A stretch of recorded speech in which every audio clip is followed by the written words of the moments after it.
Magandang araw po, welcome po sa aking channel of Night TV. Patalasasan po, meron po ba kayong mga properties na napapabayaan or non-performing assets? Plan nyo ibenta, pero wala kayong oras magbenta nito. Kung ito'y pagkakatiwala nyo po sa amin, tawag lang po kayo sa aking numero. Usap po tayo. Gawan ko po ng video for free. Yes, libre po. Wala po kayong babayaran. Tutulungan pa namin kayong mabenta inyong property. Kami na po bala sa marketing, sa boosting or paid ads. Even sa tripping, hindi na po kayo mapapagod sa pag-entertain ng mga buyers. Kami na po bala sa lahat. Tawag lang po kayo. Nandito po tayo ngayon sa Moonwalk, Las Piñas, kung saan meron po tayong bagong video presentation. Isang apartment building. May lot area po ito na 254 square meters. At may floor area na 380 square meters. Ito po yung nasa loob ng isang subdivision na flood-free area. Tungkol naman sa dokumento nito, ito po yung titulado, buhay po ang may-ari, kaya wala po kayong maging problema sa documentation o sa transfer ng title. Meron po itong 7-door apartment at may roof deck. At kakasya po ang 3 hanggang 4 na sasakyan. Ang monthly rental po ng door 1 to 5 ay 15,000 at itong maliit na unit naman from door 6 to 7 ay 10,000 pesos ang monthly rental. Ito po yung well-maintained kaya ready na for operation para sa inyong rental business o apartment business. Ito po yung mga maliit na unit na 2-story din yan at may roof deck sa taas. At dito naman po sa kabilang side ay yung mga malaking unit na 15,000 pesos ang monthly. Check po muna natin itong first unit. Ito po yung naka-solid wood door. Then open concept lang po. Walang partitions kaya maliwalas. Ito po yung living area. Then meron pong malaking glass window. May center lamp. Pulido din ang pagkapintura ng ceiling at wall. Naka-tiled flooring. Then, ito naman po yung dining area. At dito naman po yung kitchen. Meron po itong wall-mounted cabinet. Then, kitchen countertop with stainless sink and faucet. May kitchen drawer at storage ng kitchen utensils. Dito naman po yung laundry area o service area na may tiled countertop. Then, malaki naman ang spasyo nito at meron po itong natural ventilation. Hindi po siya kulob. So, mula po dito sa service area, balik po ulit tayo dito sa loob. Ito po yung dining, yung kitchen, at yung common toilet and bath. Maayos naman po ang toilet fixtures nito. At ito po yung naka-tiled bathroom wall. At high ceiling din po. So, labas po tayo. So, yan po ulit yung kitchen. At dito yung dining area. Meron pong mga outlet na sa gilid dito. At matatano natin yung main door. Ito po yung living area. At dito naman po yung stairs. Ito po yung naka wooden staircase at metal railing. Bali po 2 ang kwarto dito. Ito po yung first bedroom. Napakalaki po ng espasyo. Meron ng nakaabang para sa window type aircon at may glass window, tile flooring, may wardrobe at drawer. Then meron din pong mga outlet na rin sa gilid nito. May 2 steel windows. Labas po tayo para check natin yung pangalawang kwarto. So ito po yung second bedroom, ganun din po, malaki ang espasyo. Then may steel window. Then may nakaabang na rin para sa window type aircon. May wardrobe at drawer. At naka-tile flooring din po ito. So itong unit na to ay 15,000 ang monthly rental. Okay, ito po yung second floor at bababa na po tayo para check natin yung ibang unit. So pagbaba natin ay yan po yung living area. Then yung main door.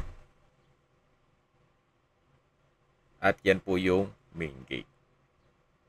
So paglabas ninyo, matatanaw naman yung mga maliit na unit, which is 10,000 ang monthly rental naman dyan. So 2-story din po. At dito po sa loob, pwede naman pong maggarahe kung mga compact cars lang naman. So bali mga 7 sasakyan po ang kakasya. 4 sa labas at 3 dito sa loob. Check po natin yung dito sa kabilang unit na kung saan ito po available. Naka-solid wood door. Then open concept lang po. May living area, dining area at kitchen. Ang monthly rental po dito ay 10,000 pesos. So, kompleto din po. May kitchen countertop, wall-mounted cabinet, at dito naman po yung service area at common toilet and bath. Na maayos naman po ang toilet fixtures nito. Kaya wala din po kayong ipapagawa dito. May bathroom sink, water closet, may shower, at naka-tiled bathroom wall. Okay, labas na po tayo dito. So, balik po ulit tayo dito sa my kitchen, sa living area at dining area. May dalawa pong steel window. At ito naman po yung hagdan o stairs. Samahan niyo po ako. Akyat po tayo. So, nandito na po tayo sa second floor. Ito po yung hallway. At ito naman yung dalawang kwarto. Ito po yung first bedroom. Sa spasyo, sakto lang, hindi naman siya ganun kaliit at hindi naman ganun kalaki. Meron pong malaking steel window. May nakaabang para sa window type aircon. At may wardrobe at drawer na rin po ito. Then naka-tile flooring na rin po. Labas po tayo. Check natin itong pangalawang kwarto o bedroom. So mas malaki naman po ito. Then may sariling steel window. Then nakaabang na rin po para sa window type aircon at may sariling wardrobe at drawer. Then maayos din po ang mga pintura ng ceiling at wall. Labas na po tayo. So yan po yung unang kwarto na kung saan na-check natin kanina at bababa na po tayo. May glass blocks po dito sa may staircase at bababa na po tayo. So pababa natin ay matatanaw nyo kaagad yung main door, then yung kitchen, at yung dining area. Labas po ulit tayo. So yan po yung pangalawa at ito po yung driveway. Then ito pong third unit ay available. 2-story din po yan. Then may mga glass window at naka-solid wood door. Halos same floor plan lang po nung unit 1, 2, and 3. Kompleto din po ito. May living area, dining area, kitchen, kitchen countertop, kitchen cabinet, service area with natural ventilation. Then meron din po common toilet and bath. Halos same design lang po nung kabilang unit. So mula po dito sa ground floor, meron po itong wooden staircase, then metal handrail at railing. Dito po sa second floor ay meron pong dalawang kwarto. Ito po yung first bedroom. Naka-tile flooring, may glass window, then may nakaabang para sa window type aircon, at meron din pong wardrobe. Lipat po tayo dito sa second bedroom. So ganun din po, malaki ang spasyo. May steel window, then nakaabang na rin para sa window type aircon, at may wardrobe. So ito po yung second bedroom at yan po yung first bedroom. At bababa na po tayo dito sa hagdan para ma-check natin yung iba pang parte nitong apartment building. So yan po yung living area at yan po yung main door. So yan po yung maliit na unit na na-check natin kanina. At ito naman po yung fifth unit na halos same size lang po nitong ibang maliit na unit. At ang monthly rental po dito ay 10,000 pesos. Naka-solid wood door, then ito po yung living area na maayos naman po ang pintura nito. So wala po kayong papagawa dito. Naka-tile flooring. Ito po yung dining area. Then yung kitchen, matataon natin na may kitchen countertop. Ito po yung common toilet and bath na naka-tiled bathroom wall. At maayos naman po ang toilet fixtures nito. So dito naman po yung service area na may tiled countertop. At ito yung kitchen. At ito naman po yung hagdan na may staircase window. Then naka-wooden staircase at metal railing. Meron din po itong 2 kwarto o 2 bedrooms din po ito. So ito po yung first bedroom. So sa spasyo, malaki po siya. May outlet, naka-tiled flooring. Then may sariling windows. Then nakaabang na rin ang butas para sa window type aircon. May drawer and dresser. At dito naman po sa kabila yung second bedroom. Malaki din po compare dun sa mga nauna.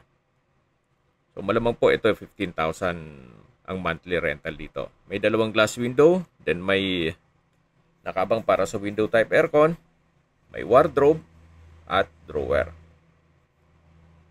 So ito po yung mga kwarto dito sa second floor or last unit dito sa kabilang side ng building. Yan, baba na po tayo. So ito po yung last unit. Then ito naman po ay occupied din siya. So 15,000 din ang rental dito. Sayang nga nung space na to, sana diniretso na lang tong last unit. At least malaki magiging espasyo. So kaya pang mag 3 bedrooms at magiging malaki ang living area at kitchen. So mula po dito sa dulo, matatanaw natin yung main gate at may bridge dyan sa taas mula dun sa roof deck. Then meron pong secondary gate dito at aakyat po tayo. Samahan niyo po ako. Ito po yung naka-concrete staircase, then naka-stainless na handrail. Dito po sa roof deck ay marami pa po kayong pwedeng i-project dito. Pwede po itong gawing events place for small occasion or paupahan nyo gawing warehouse ng mga nag-online selling or pwede rin pong gawa ng mga studio type units. Siguro 6 na unit na studio type dito ay kakasya. Then meron din pong common toilet and bath dito sa roof deck na maayos naman ang toilet fixtures. So sa bubong naman po, halos bagong gawa yan. Wala po kayong ipapagawa. Meron pong isang studio type dito na possible din na pwedeng paupahan. Malaki naman ang espasyo. So imagine kung meron ka pang another 6 units na ganitong unit na pwede mong paupahan ng mga 5,000 to 7,000 pesos ang monthly rental. So income generating po itong property na to. At dito naman po sa kabilang side, yung bridge na connecting dun sa kabilang building. So, na-maximize po nilang space. Then dito, another isang unit na studio type. Diba? Medyo maganda-ganda pong kitaan to. Kung sakaling ma-acquire nyo to at i-maximize nyo yung space. Ganun din po dito sa kabilang side. Habang naglilibot po tayo at pinagmamasdan nyo po itong roof deck, pag-usapan natin ang distance, location at travel time. Ito pong apartment building ay napakalapit lang po o walking distance lang po sa Pure Gold, McDonald's, Robinsons Easy Mart, Save More, even schools, sa Las Piñas City Medical Center at iba pang business establishments. Opo, ganun po kaganda ang lokasyon nitong property. At syempre, yan po yung lagi kong binabanggit sa aking video na dapat niyo i-consider sa paghanap ng property, yung meron pong malapit na hospital. Hindi ko naman po sinasabing sakitin kayo, yan naman po for emergency purpose lang naman.